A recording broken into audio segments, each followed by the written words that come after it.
2 bulan jelang pendaftaran pemilu presiden 2024, hasil survei Litbang Kompas menunjukkan elektabilitas bakal calon presiden masih dinamis, sementara elektabilitas Anies Baswedan belum berubah signifikan.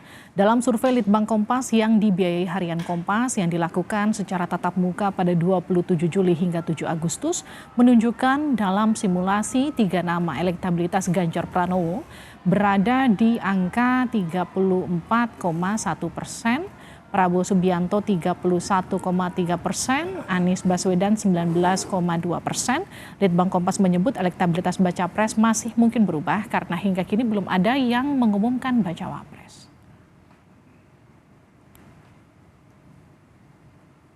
Ganjar naik karena adanya konsolidasi partai yang tampak semakin jalan ya.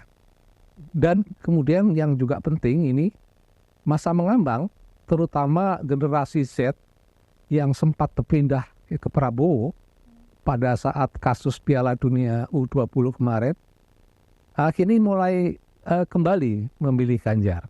Cawapres belum ditentukan. Lalu juga kita lihat konstelasi berubah sangat cepat, terjadi koalisi-koalisi baru dan lain-lain, itu tentu akan berpengaruh. Hasil survei elektabilitas bakal calon presiden dari Litbang Kompas dengan simulasi 3 nama, Ganjar Pranowo memperoleh 34,1%, Prabowo Subianto 31,3%, Anies Baswedan memperoleh 19,2%. Berikut hasil simulasi head-to-head bakal calon presiden jika Prabowo berhadapan dengan Ganjar Pranowo. Ketua Umum Partai Gerindra Prabowo Subianto memperoleh 52,9% dan Ganjar 47,1%. Sementara jika Ganjar berhadapan dengan Anies, Ganjar memperoleh angka 60,1% dan Anies 38,9%.